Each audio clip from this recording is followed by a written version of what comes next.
Eh bien salut à toutes et à tous, bienvenue à l'Académie des duels pour le cours numéro 2, un cours Slifer, donc pas très dur. C'est la deuxième partie du BABA, des bases de Yu-Gi-Oh! Donc la vidéo d'avant que j'avais faite, elle durait aux alentours des 16 minutes. Donc si j'ai réussi à la publier, tant mieux. Si, parce que normalement il me semble que c'est 15 minutes. Et donc si j'ai pas réussi, je vais vous réexpliquer rapidement ce que j'ai dit. J'en étais aux cartes magie. Et donc la carte magie, les cartes magie terrain, donc avec le petit logo ici. Attendez, hop, j'ai bougé ma lampe sans faire attention. Voilà. Hop. Donc avec comment on appelle ça, une boussole, elle se place sur l'emplacement carte magie de terrain ici, qui est là en haut à gauche. Les cartes magie de terrain, il ne peut... Enfin, quand vous en avez joué une, votre adversaire, s'il en rejoue une, elle détruit la vôtre. C'est-à-dire qu'il ne peut y avoir qu'une seule et unique carte de terrain pour les deux terrains, donc pour vous et votre adversaire. Donc très bien, maintenant on va passer à la partie la plus importante, les duels. Donc pour ça, je vais prendre mon deck principal, mon deck machine, voilà. Donc un duel se déroule avec le terrain, le plus souvent vous n'êtes pas obligé, mais quand on débute c'est le mieux. Donc le but est de réduire les life points de votre adversaire à 0. Donc un deck aux alentours des 44, c'est-à-dire que 40 cartes plutôt. Donc les miens ils font toujours tous 40 cartes. Je sais pas ce que j'ai en plus. Ouais. Donc voilà, donc vous mélangez votre deck. Votre adversaire mélange votre deck, vous mélangez le sien, etc. Vous coupez, il faut vraiment qu'il n'y ait aucune triche, donc n'hésitez pas à proposer à votre adversaire de bien couper votre deck plusieurs fois, etc. Oups. De bien mélanger, si j'y arrive.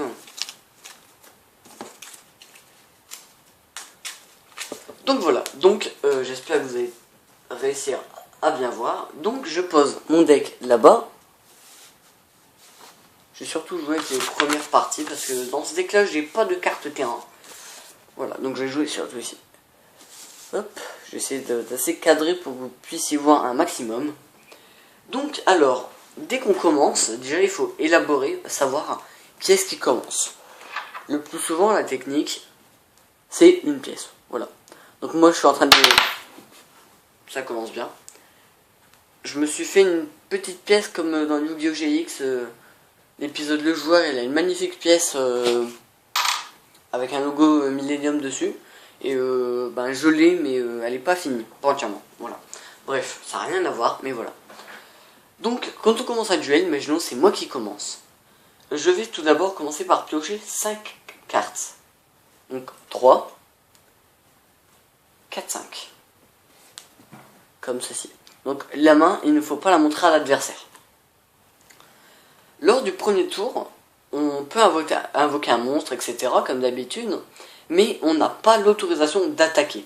C'est-à-dire que la première personne qui commence, c'est-à-dire qui commence, ne peut pas attaquer l'adversaire.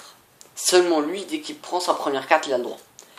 Donc voilà, donc on a 5 cartes en main, et à chaque début de tour, dès que votre adversaire dit ça, vous de jouer, vous piochez une carte. Voilà. Donc, lors d'un duel, lors plutôt de votre tour, il y a plusieurs phases. La première phase, donc je remets ma carte rapidement pour vous montrer. La première phase, c'est la draw phase, qui consiste à piocher une carte. Ensuite, on a la main phase 1. La main phase 1, c'est la phase où vous pouvez poser vos cartes. Donc par exemple, vous voyez, moi je vais... écoutez, je vais faire simple, voilà. Donc par exemple, j'ai invoqué un monstre. Voilà. Donc par exemple, j'invoque tête de dragon Y en mode attaque. Et je vais poser 2 cartes face cachée. Donc vous voyez, 2 cartes magiques. Non, enfin, une carte magique vortex soudoyant et une carte piège. Bref, voilà. Vous voyez par exemple, là j'ai mise là pour le tour suivant de mon adversaire. pour lui préparer une petite surprise, ou alors activer des choses. Par exemple, ici j'ai une carte piège que je peux jouer maintenant dès lors comme ça. Je l'active, donc je vais l'activer là pour que vous la voyez. Elle me permet en fait de regarder 3 cartes au-dessus de mon deck et de les remettre dans l'ordre que je veux. Moi, elles sont exactement dans l'ordre que je veux, Jinzo, etc. Voilà. Donc voilà, une fois qu'elle est utilisée. Donc dès qu'une carte magie ou piège est utilisée, elle file directement, déjà 5 minutes, au cimetière. Étant mon premier tour, je ne peux pas attaquer. Donc ce que je vais faire, c'est je vais dire à ton tour. Donc l'autre, il fait la même chose, il pioche, il invoque un monstre, il met autant de cartes qu'il veut. Et lui, il a le droit d'attaquer. Donc imaginons, il m'attaque. Il m'attaque avec 1800 d'attaque, et moi j'ai 1500. Pour enlever des dommages, donc pour enlever les dommages qui sont faits au life point de votre adversaire, pour enlever, donc diminuer, ben, je suis à 4000, et ben, je prends la différence. Je fais le monstre attaquant, je fais donc par exemple 1800, moins 1500 l'attaque de mon monstre, et donc ça fait 300, je perds 300 points de vie. Donc de 4000, je passe à 3700. Et mon monstre va directement au cimetière. Les monstres, donc quand ils sont en mode attaque et qu'ils les détruisent, on perd des points de vie. S'ils sont en mode défense comme ça, ou comme ça, si il est détruit, vous ne perdez pas de points de vie. Mais si imaginons, là en l'occurrence, j'ai 1600 de défense, et que mon adversaire, mais je elle est comme ça, donc l'adversaire il peut pas regarder quand elle est en mode défense, retourner. Imaginons l'adversaire il m'attaque à 1200. Et moi j'ai 1600 de défense. Donc, le monstre de mon adversaire est détruit, le mien se remet comme ça parce qu'il a été découvert, et on enlève la différence des points. Donc 1600, donc la défense de mon monstre, moins l'attaque du sien. Donc imaginons, j'ai dit combien 1200, donc ça fait qu'il perd 400 points de vie. Voilà, donc imaginons je prends le second tour à moi, donc je pioche une carte comme à chaque fois, là le draw phase. Donc là je savais très bien quelle carte j'allais piocher, Jinzo. Voilà. Donc Jinzo qui est mon monstre préféré de mon deck, rien à voir, bref.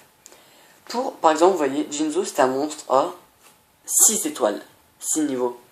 Donc Jinzo, je peux l'invoquer en sacrifiant un monstre. Pour le sacrifier, je prends le monstre, je préviens à mon adversaire, je sacrifie un monstre, je l'envoie au cimetière pour invoquer un autre monstre en mode attaque. Jinzo, son effet, c'est d'annuler toutes les cartes pièges de l'adversaire. Par exemple, regardez ici, j'ai des cartes magiques. Mon adversaire a un monstre sur le terrain, et ben moi je pourrais activer Vortex foudroyant. Il faut que je défausse une carte de ma main, donc les cartes que j'ai dans la main, je les défausse, j'en défausse une, et tous les monstres de mon adversaire sont détruits. Voilà. Niveau main. Plus important encore, on ne peut invoquer qu'un seul monstre par tour. C'est-à-dire que pendant mon tour, je ne peux invoquer qu'un seul monstre. À part, par exception, on peut invoquer 2 monstres ou plus par invocation spéciale. Invocation spéciale, ça peut être...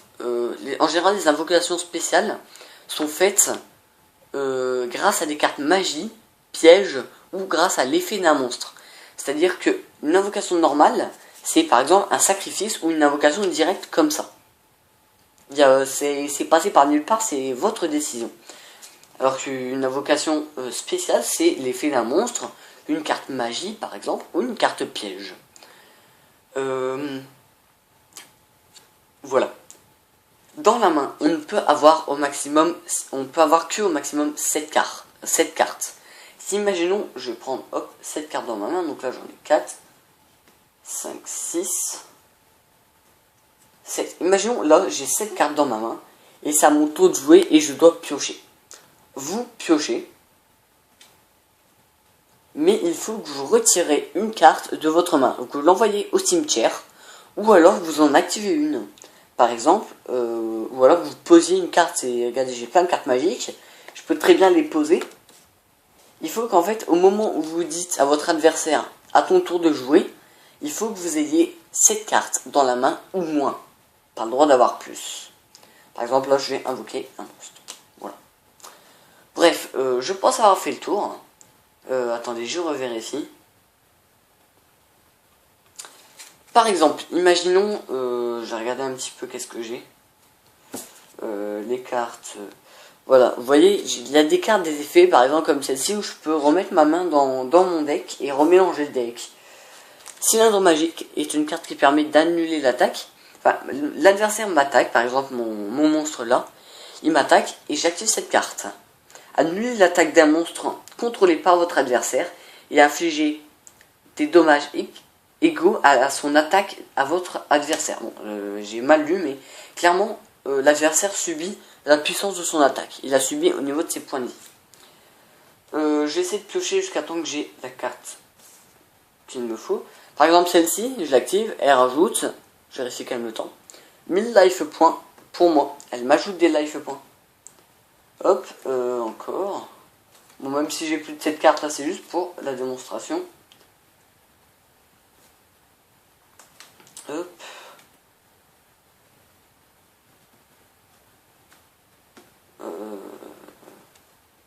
Par exemple, cette carte Occasion qui permet d'infliger 800 points de dommage au life point de votre adversaire.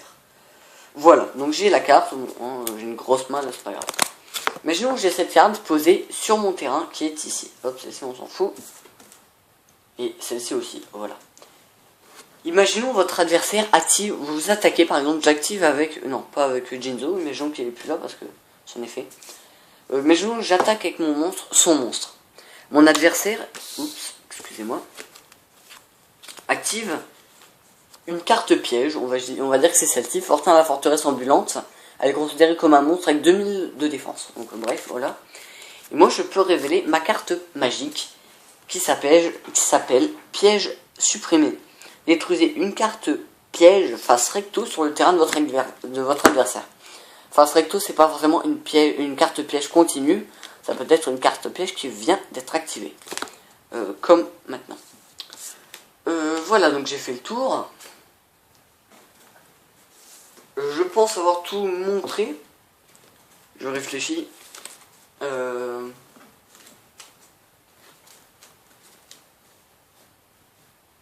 Oui, j'ai tout montré pour les bases du duel Yu-Gi-Oh!